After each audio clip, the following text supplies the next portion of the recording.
Hi, everyone.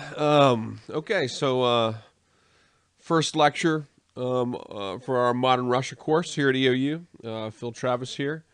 This will be a short presentation. Um, I wanted to run over kind of three categories of socialist and communist thinking that you're reading about, of course, in the introductions of the text this week: Marxism, Leninism, and social democracy. So Marxism, which of course is really the root basis in terms of the development of the thinking of Lenin, of Vladimir Ilyich Ulyanov. Um, Marxism, idea, a philosophy founded by, of course, Karl Marx and also his partner, collaborator, Frederick Engels. Um, Marxism is what you might call revolutionary socialism, and it's not the first of socialist thought. It was influenced by the thinking of utopian socialists. It was influenced also by the thinking of philosophers like Hegel. Marxism is a deterministic theory. It's a deterministic historical theory, really, um, in which Karl Marx believes that society moves through really several phases, with the ultimate end being communism. So for Marx, effectively, society is evolving and progressing to a future point, and that point being communism. So it's deterministic, meaning that it is, um, in the view of Marx, it is inevitable that society inevitably moves through monarchical systems into a capitalist system, to a socialist system, to a communist system. Um, this theory was a reaction, obviously coming out in the middle of the 1800s, most notably with the Communist Manifesto, but also in other works like Das Kapital. Um, Marx is writing from the perspective of industrialized England. He's writing really as a reaction to the injustices of capitalism. Capitalism really created a very difficult situation for workers because it eliminated many skilled working positions. It drove wages down for workers. It led to long, hard hours and long weeks. Many workers during the industrial period in England in the 1800s working 6 days a week, 12 to 15-hour days with virtually no pay because of unskilled labor driving wages down. Um, it is kind of the reality of Charles Dickens, of course, the author of the Christmas Carol being the most popular, I suppose. But that's the world Marx was writing against, this kind of exploitive industrial capitalist system in which tremendously powerful people controlled the land and controlled the industry, controlled the means of production, and were able to effectively use wage slaves to create wealth and capital for themselves. So Marx is writing as a reaction to this, and Marx's idea is that capitalism for Marx is something that must happen. It's deterministic. So Marxism, according to a Marxist, monarchy must happen, capitalism must happen, and eventually you evolve to communism. Capitalism, according to Marx, the idea was that capitalism would become so unjust and so exploitive that the proletariat, the working class, would ultimately rise up and, in revolution, um, overthrow the capitalists and create a social system of some form or another that would then evolve to a communist system in which there were no social classes and in which such exploitation as was seen in capitalism would be um, done away with. Marx believes that capitalism fundamentally alienates workers, so meaning that workers historically in the past, a skilled craftsman would build a chair, for example, and he would get a fair price for the chair. And the chair was something he labored with, and the work is something that he puts his kind of soul into, if you will. and he's properly compensated. But according to Marx, with the mechanization of manufacturing and such, with the driving of skills down, workers had become effectively wage slaves and were being forced to mass produce products without products that they were putting their life force into, if you will, without a proper compensation. And so it was this exploitation of the capitalist, the industrial capitalist system of the middle of the 1800s that Karl Marx proposes this idea that he believes is, again, inevitable, that a revolutionary socialist movement will eventually overthrow the capitalist status quo. And of course, it is the ideas of Marx, who is not Russian. It is the idea of Marx, though, that will really influence Lenin the most, and Lenin will use it to create his own idea about communism that is incredibly influential on such thought throughout the 20th century and beyond. Of course, there's other branches of socialism, and one of the more common branches, and this branch was at odds with Marxists and Leninists, was social democracy. Social democracy is sometimes referred to as reform socialism. And reform socialism, these are the movements that create, for example, the British Labour Party in England today. If you know anything about British politics, you'll be familiar with that. The Labour Party is one of the most powerful British political parties, and that was a product ultimately of the reform socialist movement. Reform socialism is very different than Marxism and Leninism in the sense that it's not revolutionary and it's democratic. Leninism, as you'll see, is fundamentally not democratic. But Marxism, I suppose it depends, but with social democracy is generally democratic, and it's based not on revolution overthrowing the capitalist system, but instead it's based on reforming society and reforming a capitalist system by incorporating things like higher wages, better working conditions, shorter hours, so on and so forth.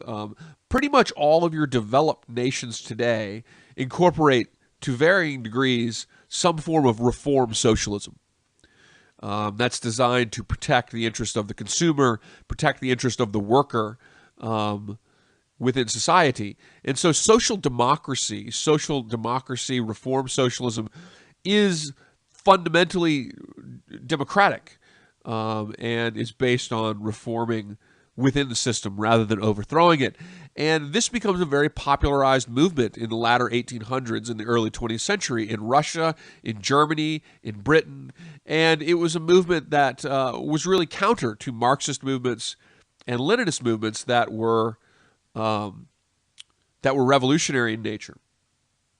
And so so it's important to remember that socialism is not as simple as just Marxism or Leninism. Social democracy is another form, and it was a more kind of moderate style of socialist approach. And then there's, of course, the utopian socialists, yet another form of socialism, particularly in the early and mid 1800s, is when you find the most growth in terms of utopian socialist movements. In Russia, of course, the Narodniki, which your reading discusses, was the primary utopian socialist movement. Utopian socialist movements were also, like all socialisms, a reaction to the inequality, the injustice, and the exploitation of industrial capitalism. But unlike reform socialists that sought to reform that system, or unlike revolutionary socialists who thought to revolutionary uprise and overthrow the system, groups like the Narodniki believed in effectively withdrawing from that. They believed in agrarian, communal social life, and so it was another very different interpretation of socialism. Leninism contrasts to this highly, because Leninism is, of course, quite industrial in nature, and the Narodniki were a movement that Lenin struggled against. Of course, the Narodniki were also a revolutionary group, and the Narodniki in Russia engaged in sporadic terrorist violence against the Tsarist regime. Remember, in Russia, Russia's led by authoritarian leaders, the czars, and they are extreme monarchical power, that authoritarian power that controls a country that is, in many cases, 80 even higher percent illiterate, a country that relies on serfdom, on a feudal style of labor that was fundamentally exploitive for the peasantry. And so groups like the Narodniki, which was kind of almost a sporadic terror movement, sought to retreat from the industrial era, retreat from modernism. And by contrast, Leninism sought to do the opposite. So Leninism versus social democracy, and of course versus the other examples, Lenin proposes a dictatorship of the people. And now it's an important thing to note that Lenin did not believe that this dictatorship would be permanent. It was meant to be a transition to communism. Leninist philosophy in Russia is it's fair to say rather elitist in a way, because Lenin believed that the people, and remember Russia, large amount of illiteracy, huge amount of peasant servantry or servitude, and so Lenin believed fundamentally that you had to have an educated, politicized, ideological movement, a group of leaders that would lead the country and that would create a dictatorship of the people, or a dictatorship of the proletariat that would lead the country to communism. Leninism was fundamentally not democratic, and undoubtedly that was because of fears on the part of Lenin that, especially in Russia, that because of the nature of the country, that if it was democratic, it would cause the communist movement to lose power at some point, or it would fail to be able to control the direction of the country. Russia was a very different place than the Great Britain that Karl Marx was writing about. It was not an industrialized place, and it was dominated by peasant serf labor. It was effectively a feudal realm. Leninism proposes a strong central authority to temporarily lead the people to an industrial utopian communism. Leninism was fundamentally industrial.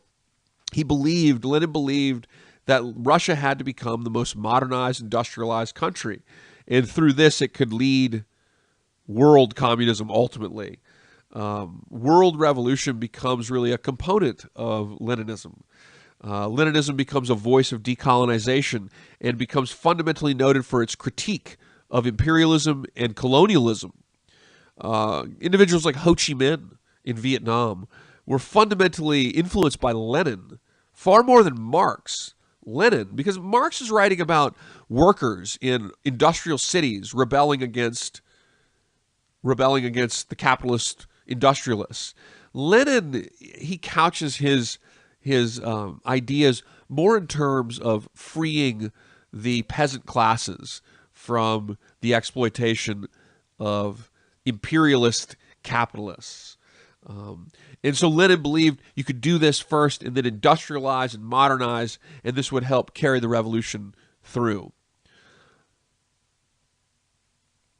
So these are some of the fundamental differences between these different forms of communism.